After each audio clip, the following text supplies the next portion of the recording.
Assalamualaikum warahmatullahi wabarakatuh. Saya di sini akan mempresentasikan hasil kerja kelompok saya, di mana pada kali ini saya akan mempresentasikan tugas rekayasa nilai dengan tema analisa SWOT pembangunan Uptown Mall BSB City Semarang. Sebelumnya perkenalkan, nama saya Andre Adi Prasetyo dengan rekan saya Amelia Rizkiana Fitri. Pengertian analisa SWOT. Analisa SWOT adalah identifikasi berbagai faktor secara sistematik untuk merumuskan strategi berdasarkan logika yang dapat memaksimalkan kekuatan, strength, dan peluang opportunities, dan secara bersamaan dapat meminimalkan kelemahan atau weakness dan ancaman atau threats. Pada tugas kali ini saya mengambil data proyek dari Uptown Mall BSB City Semarang yang berlokasi di BSB City Ngalian, Semarang Barat. Pemilik proyek adalah PT Urban Pilar Milenial atau karya Deka Group. Hari kerja adalah Senin sampai Sabtu dengan nilai proyek yaitu Rp6.872.302.000. Proses pengolahan data. Analisa yang dibahas dalam penelitian ini adalah analisa life cycle cost pada gedung Blok N Uptown Mall BSB Semarang dengan nilai anggaran Rp6.872.302.000. Perhitungan LCS ini hanya didasarkan pada lapisan pelindung elemen bangunan yaitu dinding, lantai, dan atap. Berdasarkan penjelasan Peraturan Pemerintah Nomor 36 Tahun 2005 tentang Peraturan Pelaksanaan Undang-Undang Nomor 28 Tahun 2002 tentang bangunan gedung, maka perkiraan umur rencana yang dipakai dalam analisa ini adalah 20 tahun. Hasil analisa SWOT dan LCC. Dari analisa SWOT yang dilakukan untuk rencana pembangunan Uptown Mall dapat dilihat sebagai berikut, yaitu 1. Kekuatan atau strength. Kekuatan dan strength memiliki area penjualan cukup besar dan luas di Semarang, memiliki track record yang sangat baik di bidang industri retail, dan memiliki pemahaman lokal yang baik. Kemudian kelemahan A. Optimalisasi hubungan dengan tokoh masyarakat dan aparat pemerintah. B. Penanganan ruang publik dan fasilitas umum yang lebih serius dari manajemen pusat perbelanjaan. C. Pembinaan masyarakat terkait kewirausahaan, UMKM, dan aktivitas di pasar tradisional juga perlu melibatkan manajemen, salah satunya melalui kegiatan CSR secara berkala. D. Terkait sosialisasi dan komunikasi aktif terhadap masyarakat juga perlu ditingkatkan, tidak hanya untuk aktivitas promosi tetapi juga mencakup kegiatan edukasi. Studi ini memberikan kerangka analisis bagi penelitian sejenis ini di kemudian hari. Kemudian adalah peluang atau opportunities. A. Dukungan atau izin pimpinan tertinggi untuk membangun. B. Semakin mudah akses kendaraan keluar masuk gedung perbelanjaan tersebut akan membuat pembeli yang datang semakin senang dan tidak kerepotan jika datang. C. Undang-undang K3 dapat diterapkan dengan baik. Dan D. Isu lingkungan kerja yang buruk sudah tidak ada.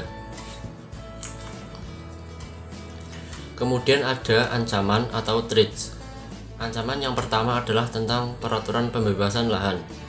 Kemudian B. Kebijaksanaan baru yang memudahkan orang-orang untuk membeli kendaraan baru. C. Optimalisasi hubungan dengan tokoh masyarakat dan aparat pemerintah. D. Penanganan ruang publik dan fasilitas umum yang lebih serius dari manajemen pusat perbelanjaan.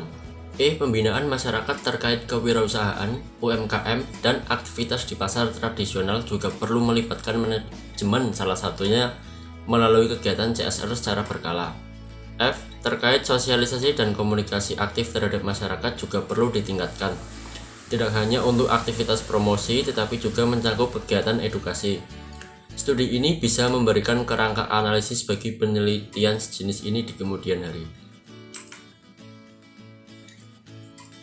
Kemudian adalah hasil analisis LCC atau Life Cycle Cost. Yang pertama adalah dinding, di mana biaya awal bagian dinding yang ditinjau adalah lapisan pelindung dinding yaitu cat. Cat yang digunakan adalah cat metrolith, cat khusus bagian depan, dan metode pengecatan dengan menggunakan roll. Biaya pemeliharaan sesuai dengan keadaan dan kondisi lapangan. Cat yang digunakan hanya bertahan selama 2 tahun. Karena 1 tahun bangunan dibangun, dinding mulai berjamur, Hal ini disebabkan oleh kualitas cat yang rendah dan juga disebabkan oleh kondisi lingkungan dengan keadaan cuaca dan iklim yang berada di pinggiran pantai. Oleh karena itu, setelah 2 tahun, dinding harus dicat ulang sehingga biaya pemeliharaan dinding adalah sebagai berikut.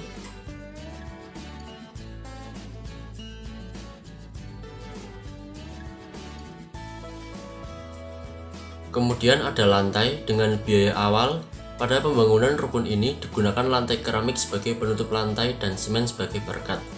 Biaya pemeliharaan. Kerusakan lantai paling sering terjadi diakibatkan oleh popping. Popping adalah pecahnya satu atau beberapa bagian keramik yang terlepas dari tempatnya. Pada penelitian ini, untuk menentukan luasan popping, maka digunakan rata-rata popping pada gedung dengan luasan lantai 213,14 meter persegi dalam setiap 5 x 4 meter atau 20 meter persegi. Diasumsikan terdapat 2 tegel yang mengalami popping.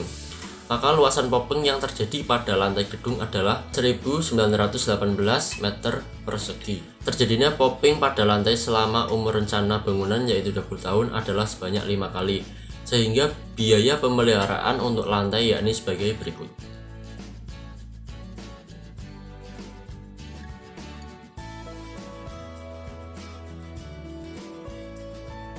Kemudian ada atap. Pada biaya awal, bagian atap yang ditinjau adalah bahan pada penutup atap dan rangka atap.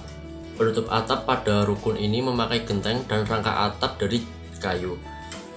Jenis atap yang digunakan adalah atap genteng KP dan jenis kayu yang digunakan adalah kayu kelas 2. Diasumsikan tidak ada pengecetan periodik pada rangka dan penutup atap. Kemudian biaya pemeliharaan. Atap diasumsikan dapat berfungsi dengan baik selama 20 tahun. Setelah itu, atap pada bangunan tersebut harus diganti total dengan yang baru, sehingga biaya pemeliharaan adalah sebagai berikut.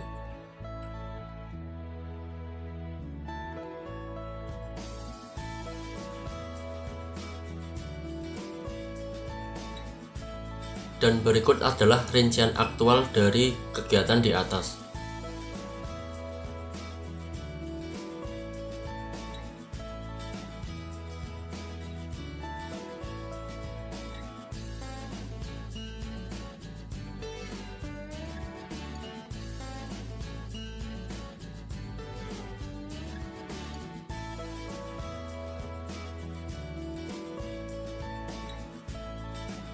Kemudian kesimpulan, setelah dilakukan perhitungan, maka didapatkan hasil yaitu dari posisi dari tema yang dibahas di atas ada di kuadran 1 positif.